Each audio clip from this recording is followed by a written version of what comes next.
Ferme les yeux un instant. Imagine-toi dans une vieille cité polonaise, peut-être Varsovie, avec ses lumières vacillantes, ou Łódź, où l'ombre des usines se mêle aux façades baroques. Tu marches sur des pavés usés, chacun résonnant comme un battement de cœur sous tes pas. À ta droite, une petite agence immobilière, une lumière dorée perce la vitre embuée, et derrière, des silhouettes s'agitent, des familles, des rêveurs, des vies en attente.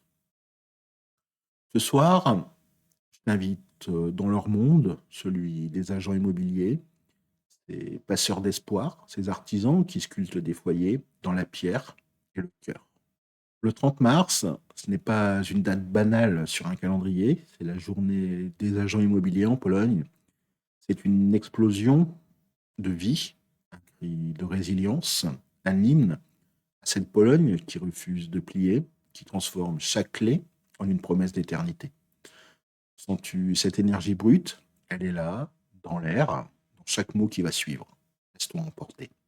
Vitam, sur le double K, un coin d'univers où la Pologne se révèle dans toute sa splendeur. Sans filtre, sans artifice.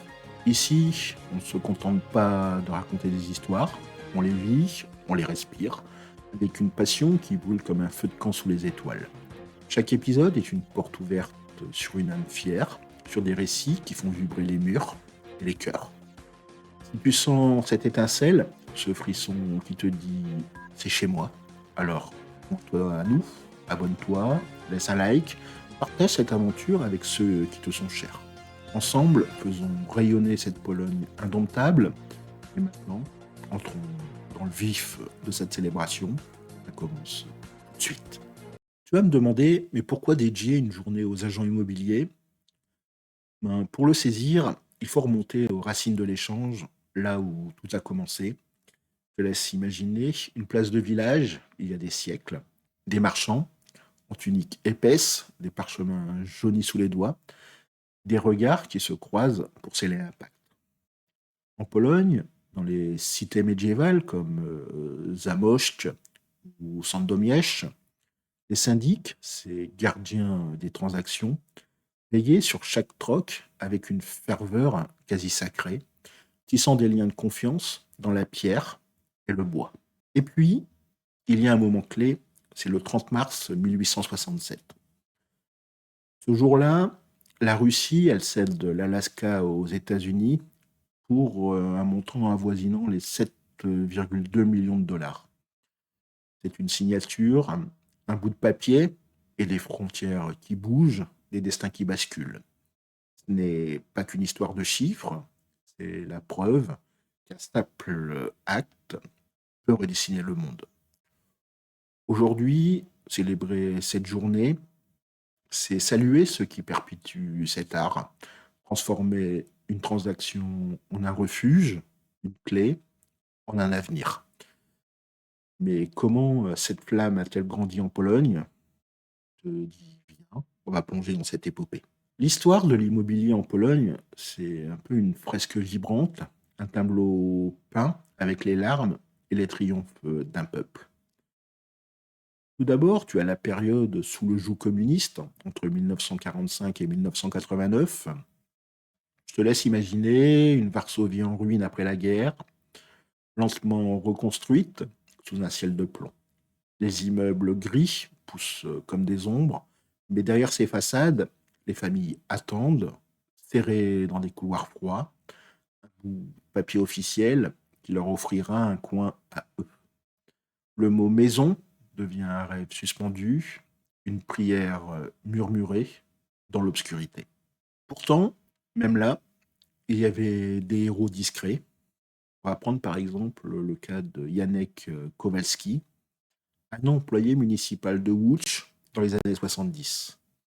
Officiellement, il classait des dossiers et en secret, il glissait des noms sur les listes prioritaires, offrant à des veuves ou à des orphelins un toit inespéré. Comme il disait à ses proches, je ne pouvais pas rester les bras croisés. Ces murs, ces appartements exigus, étaient des sanctuaires d'espoir dans un monde figé.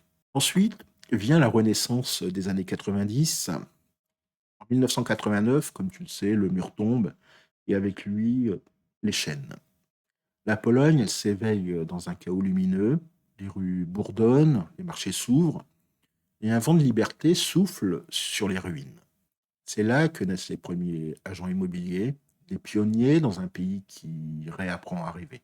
On va parler de Anna Novak, une Varsovienne avec un sourire franc.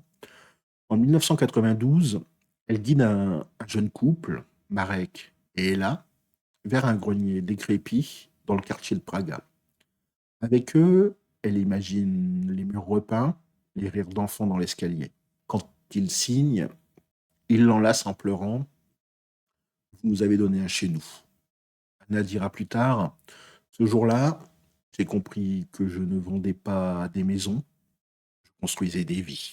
En 1997, une loi voit le jour, portée par des esprits comme Andrzej Duda, alors encore jeune économiste visionnaire. Il deviendra évidemment plus tard le président polonais que l'on connaît tous. Cette loi, elle impose transparence et éthique, transformant ce métier en un pilier de la nouvelle Pologne. Comme dit le proverbe polonais, Wolność Tomku, Swoim Domku. Liberté, Thomas, dans ta propre maison. Et cette liberté, les agents la remettent, clé après clé, à un peuple affamé d'avenir. Cette histoire, évidemment, ne s'arrête pas là. Elle vit encore aujourd'hui, dans chaque rue, chaque foyer. On va découvrir comment. Aujourd'hui, le 30 mars, la Pologne, elle s'illumine un petit peu. À Cracovie, sur la place du Rynek, des agents en costume impeccable échangent des cartes et des sourires sous des banderoles rouges et blanches.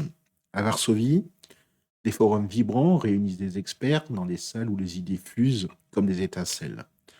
Je te laisse écouter Katarzyna Weczniewska, une agente immobilier de Gdansk, où elle dit: l'an dernier, j'ai vendu une maison à un père célibataire qui s'appelait Piotr. Il cherchait un endroit pour ses deux filles, un jardin où elle pourrait courir. Quand elle lui a remis les clés, Piotr lui a pris la main et lui a dit: vous ne savez pas ce que ça signifie pour nous. C'est alors qu'elle a pleuré avec lui. Il y a évidemment aussi des moments beaucoup plus légers. En le cas de Tomek, un agent de Poznań, lors d'une remise de prix l'an dernier, il a raconté en riant: un client a insisté pour acheter une ferme, pas pour la maison, mais pour les vaches qui venaient avec. Il dit qu'il a conclu l'affaire en une journée, son record. La salle, évidemment, a éclaté de rire, et lui, il a remporté le trophée de l'innovation. Partout, évidemment, les agences, elles ouvriront leurs portes. On y discutera des tendances du marché. On célébrera les héros du quotidien. Il y a même des prix qui existent pour honorer ceux qui, comme Katarzyna ou Tomek, transforment chaque transaction en une œuvre d'humanité. Et toi, je vais te poser cette question. As-tu déjà croisé un agent qui a marqué ton histoire? Je te demande de nous raconter ça. Mais d'abord, on va explorer un petit peu ce qui les anime, ces bâtisseurs de rêves. Cette journée, elle révèle des valeurs ancrées dans l'âme polonaise, évidemment, portées par chaque agent avec une fierté brûlante. Tout d'abord, tu as la solidarité. On prendra le cas de Marek, un agent de Katowice, qui a renoncé à sa commission pour aider une famille expulsée à trouver un toit. Comme il dira, je ne pouvais pas les laisser dans la rue. Ce geste, c'est un peu la Pologne, un peuple qui sait se serrer les coudes.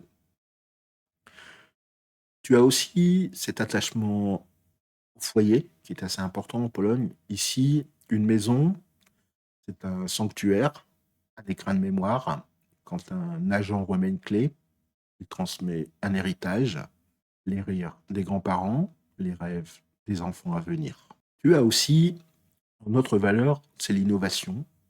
Aujourd'hui, il existe par exemple des applis de visite virtuelle aux drones qui survolent les terrains.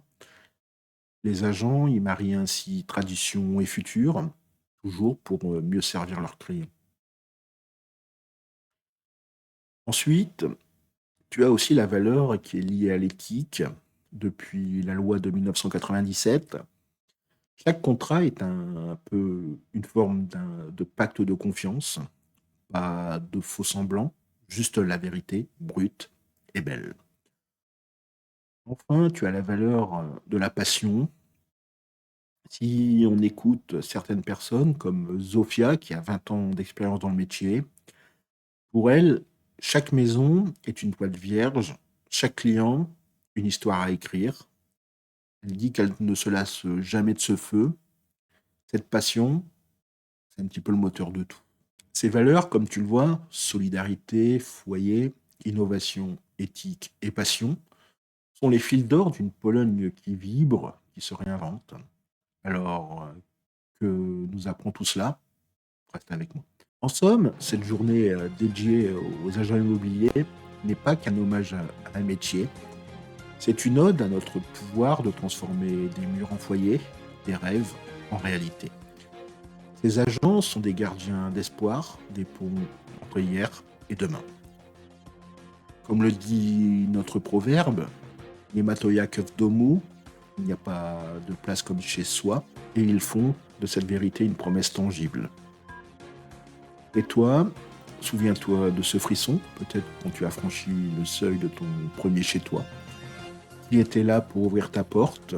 Laisse ton histoire en commentaire, partage avec nous ce moment qui t'a marqué. Moi, avant de nous quitter, j'ai une petite annonce à te faire. Je te demande de te préparer pour notre prochain voyage. Ce sera le Jin Bakupu, la journée mondiale de la sauvegarde. Car si une clé protège un foyer, une sauvegarde garde nos vies numériques, ses photos, ses lettres, ses fragments de nous. Active la cloche, promet, je le pense, ça promet d'être fascinant. Je te remercie d'avoir partagé ce voyage avec moi, des instants où la Pologne s'est dévoilée dans toute sa force, sa beauté. Si ces récits t'ont touché, Yannick, Anna, Katagena, même les vaches de Tomek, laisse un like, abonne-toi et fais passer cet épisode à ceux que tu aimes. Et surtout, raconte-nous quel agent immobilier a changé ta vie, une rencontre, un geste, une clé qui a tout bouleversé. Envoie-nous ton histoire, elle pourrait briller dans un prochain épisode. Tous les liens sont dans la description, avec des ressources pour explorer encore plus loin. Je te dis à très bientôt pour de nouvelles découvertes. Continuer à tisser ce fil vibrant entre passé et futur. Je te souhaite en attendant de passer une très bonne journée. Bienvenue demain, Yutra, très bientôt, do zobaczenia.